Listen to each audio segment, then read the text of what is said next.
En ce jour de célébration de la fête du travail, le PPACI a remis en cause le code de travail actuel et les conditions sociales des planteurs à travers un communiqué. Le Parti des peuples africains Côte d'Ivoire, PPACI, par la voix de son secrétaire général en charge des syndicats et du monde du travail, Komo Kofi, a démontré que la situation des planteurs et des acteurs du secteur privé va décrescendo. De la situation des planteurs en Côte d'Ivoire parmi les couches des travailleurs qui se rendront au défilé figurera certainement en bonne place le monde paysan. Quel message portera-t-il? Bien curieux qui pourra le savoir, parce que nos braves paysans ont perdu le sommeil depuis avril 2011. Le fruit de leur labeur ne leur profite plus, parce que le gouvernement de Côte d'Ivoire depuis cette date a décidé de sinistrer le monde agricole. Les produits agricoles tels que le cacao, l'EVA, le coton et l'anacarde ont subi le contre-coup d'une politique de spéculation savamment orchestrée par les tenants du pouvoir pour spolier définitivement les planteurs de la juste rétribution de leur dur labeur. Quelques chiffres nous permettront de comprendre l'ampleur du désarroi que vivent nos braves paysans dans une approche comparative.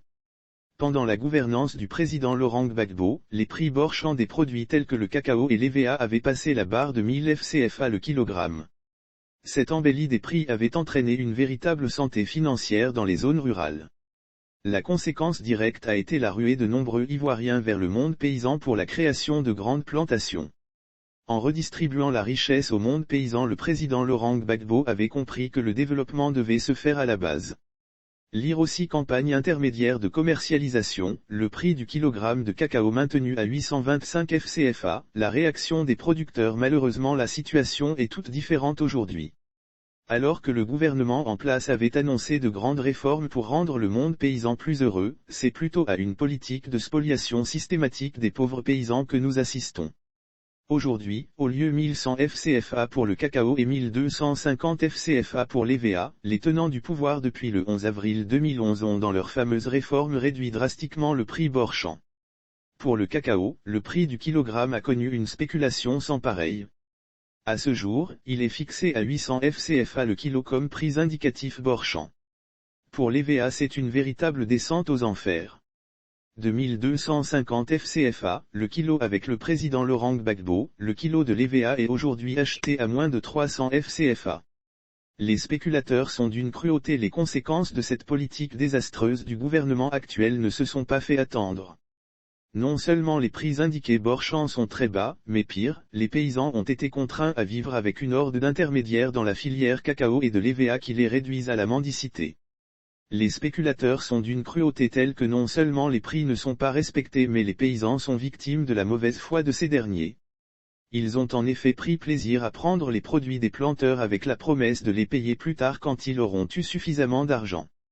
Lire aussi fête du travail, le parti de Gbagbo dénonce des forats de plaisance et de défoulement. Ainsi donc, beaucoup de planteurs ont avec eux des bouts de reçus illiceables avec l'hypothétique espoir de jouir du fruit de leur labeur ultérieurement. Ceux qui n'ont pourtant fait aucun effort restent les vrais détenteurs de toute la manne financière dont ils n'ont jamais été les vrais dépositaires. C'est dans cette atmosphère de dénuement total des paysans que s'ouvre cet autre 1er mai, qui ne sera certainement pas différent des autres 1er mai depuis l'avènement du régime Ouattara. De la situation des travailleurs du secteur privé depuis la prise du pouvoir par Alassane Ouattara, les relations entre les travailleurs et leurs employeurs sont si exécrables qu'il est impossible d'en savoir le baromètre réel aujourd'hui. Déjà dès 2012, des licenciements abusifs sur fond de règlement de comptes politiques, teintés de tribalisme ont rythmé le quotidien de tous ceux que le pouvoir soupçonnait d'opposants. À la RTI, nous avons assisté à la mise à la rue de plus de 300 travailleurs sans motif valable. À la RTI, nous avons assisté à la mise à la rue de plus de 300 travailleurs sans motif valable. Nombreux sont ceux qui n'ont pu survivre à cette destruction brutale de leur vie professionnelle. Au port autonome d'Abidjan, ce sont plus de 500 travailleurs qui ont vu tous leurs espoirs ruinés. Cette saignée a continué jusqu'à ce jour. En 2018, ce sont près de 1000 travailleurs de la CDCI qui sont licenciés sans autre forme de procès. En 2021, les sociétés SDTM et Global Manutention se sont séparées de près de 400 travailleurs pour, dit-on, fait de grève. Ils n'ont ni documents, ni droit de licenciement. Ils sont dans la rue depuis le mois d'août malgré toutes les démarches entreprises. À Socotra, ce sont plus de 60 travailleurs qui sont concernés depuis 2020. Le code du travail actuel est frappé d'une faiblesse. Ces cas ne sont que la face visible de l'iceberg. Aujourd'hui les licenciements sont légion et le monde du travail se porte de plus en plus mal.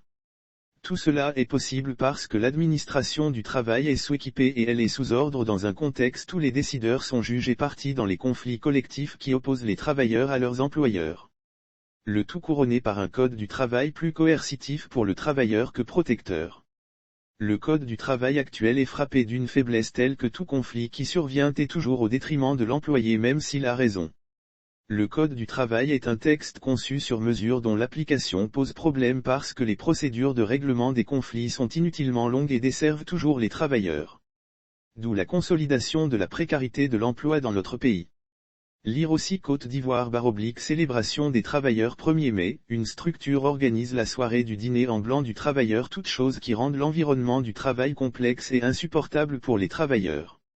Ces derniers sont pour la plupart des victimes expiatoires sur l'autel des ambitions sans limite des multinationales et leurs complices endogènes. Que vaut encore ce 1er mai pour toutes ces âmes déjà meurtries pour qui la vie a déjà perdu toute saveur?